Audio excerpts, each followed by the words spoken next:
स्वागत है आपका अपने YouTube channel UPPCS examination point पर। आज 27 जून है और इस वीडियो में हम विभिन्न हिंदी समाचार पत्रों की जो महत्वपूर्ण न्यूज़ होती है उस पर चर्चा करते हैं। तो आइए देखते हैं। हाँ, वीडियो को आप लोग लाइक जरूर करिएगा अगर आपको थोड़ा भी लाभ हो रहा हो इस वीडियो से। तो ठीक है, आइए शुरू करते हैं। पहला न्यूज़ है, देखिए, जल जीवन मिशन को यूएनडीपी ने सराहा है।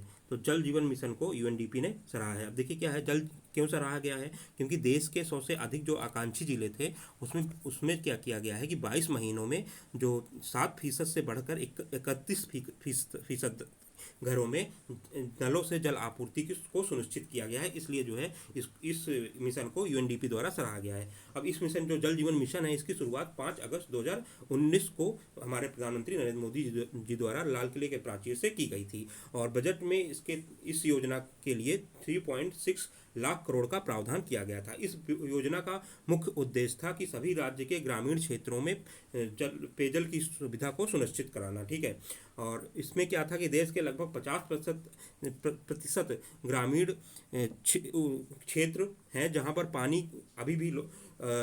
अभी भी लोग पानी की समस्या से जूझ रहे हैं।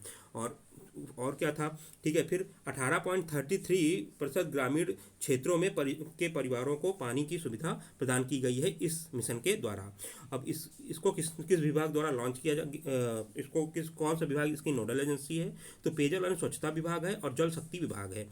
और 6 करोड़ घरों को पानी पहुंचाने का लक्ष्य इसमें रखा गया था और 2024 तक जो है सभी देश के सभी ग्रामीण घरों तक नल से पानी पहुंचाने का महत्वाकांक्षी लक्ष्य रखा गया था। तो यूएनडीपी, आज देखते हैं क्या होता है। यूएनडीपी जो है संयुक्त राष्ट्र संघ का एक विकास कार्यक्रम है जिसके अंतर्गत गरीबी कम करने, आधारभूत ढांचों के विकास और प्रजातांत्रिक प्रशासन को प्रोत्साहित करने का कार्य किया जाता है। ठीक है, इसकी स्थापना हुई थी 22 नवंबर 1965 को, यूनाइटेड नेशन डेवलपमेंट प्रोग्राम।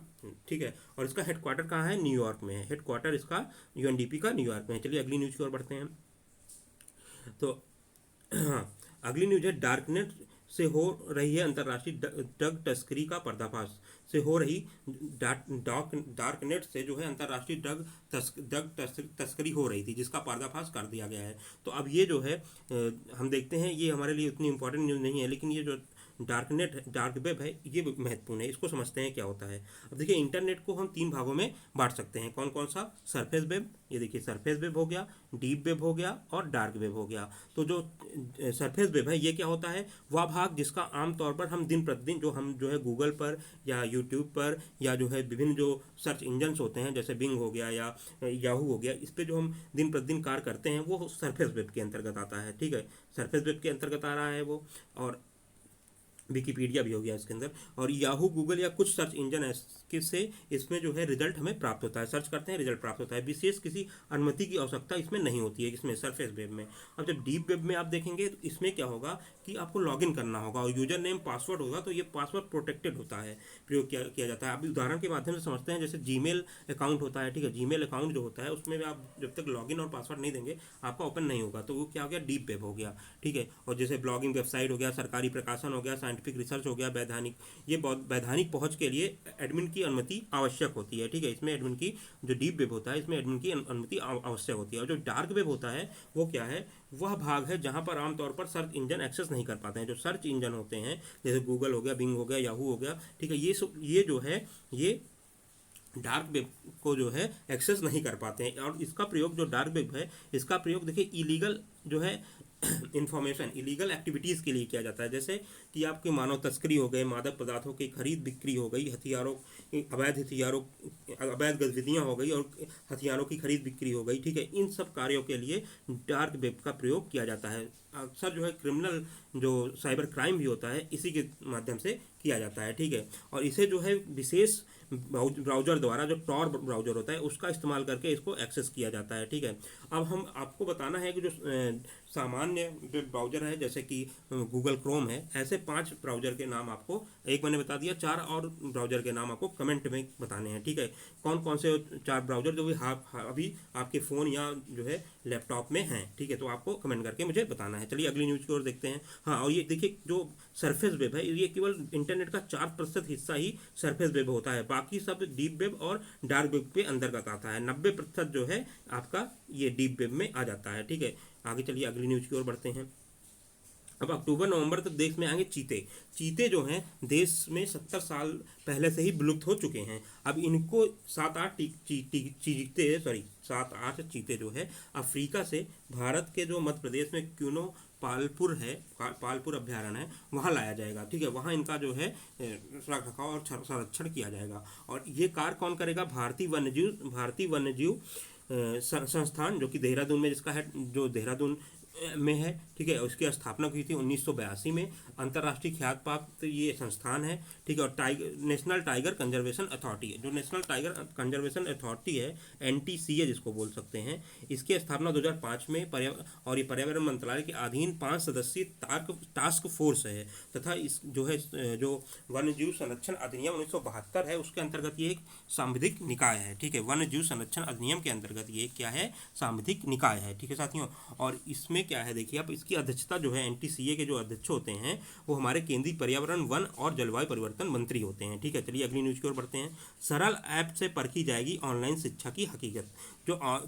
ये जो सरल ऐप है, इसके माध्यम से समय और संसाधनों की बचत के लिए मूल्यांकन किया जाएगा तथा परिषदीय स्कूलों में OMR सीट से मूल्यांकन किया जाएगा, जिससे शिक्षा में गुणवत्ता का सुधार होगा। चलिए आगे की ओर बढ़ते हैं। अगली न्यूज़ है, अल्पसंख्यक को स्वरोजगार के लिए कर्ज देगी योगी सरकार। जो सबके विकास के तहत जो है यूपी सरकार अल्पसंख्यकों को स्वरोजगार के लिए कर्ज देने का दायरा को बढ़ा दिया है। ठीक है, अब आगे देखते हैं, अगली न्यूज़ की ओर बढ़ते हैं।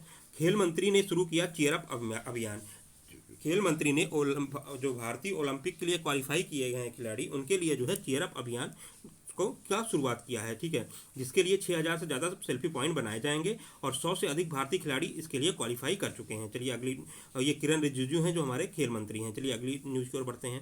अब देखिए, कृत्रिम जो स्वीटनर होता है वो आग को कर सकता है खराब। कृत्रिम स्वीटनर का प्रयोग कौन करते हैं? जो मधुमेह पीड़ित लोग होते हैं, जैसे सैक्रिन हो गया, सुक्रोलोज हो गया, स्पर्टेल्टर्म हो गया। कृत्रिम स्वीटक होता है, जो स्वीटनर होता है, जो आंत में मौजूद 2 तरह के जो बैक्टीरिया होते हैं, ई कोलाई और जो है ई क्लासिस होता है, उनको क्षति पहुंचाता है, जिससे आंत में क्षतिग्रस्त हो जाता है या संक्रमण या सड़न या मल्टीपल ऑर्गन फेलियर जैसे जो है समस्याएं उत्पन्न हो जाती हैं। चलिए अगली न्यूज़ की ओर बढ़ते हैं। अब अगला है MPPCS जो है, MPPCS इस साल 30 परीक्षाएं कराएगा MPPCS, और जल्द आएगा इसका कैलेंडर। देखिए अभी क्या है कि MPPCS 2020 की मुख्य परीक्षा हो गई है, शायद उसका रिजल्ट आना है, तो उसके बारे में बताया गया है। और बताया गया है कि जो MPPCS 2021 है, यहाँ पे देखिए ये कहा गया है MPPCS 2021 है, इसकी प्रारंभिक परीक्षा अगस्त में होनी थी, लेकिन अब क्या कहा है कि 2 महीने इसमें बढ़ा दिए गए हैं। ठीक है, और जो फॉरेस्ट वाली परीक्षा होती है उसकी जो है अगस्त में होनी थी, वो उसी के साथ होती है। जो प्रीलिम्स राज्य सेवा परीक्षा होती है उसी के साथ फॉरेस्ट वाली भी होती है। ठीक है, तो वो जो है अगस्त में होना था, लेकिन और अब ये भी जो है आगे की ओर प्रस्तावित कर दिया गया है। ठीक है, तो ये देखिए, इसी के साथ आज का जो ये न्यूज़ डिस्कशन का लेक्चर यहीं समाप्त होता है। नमस्कार साथियों।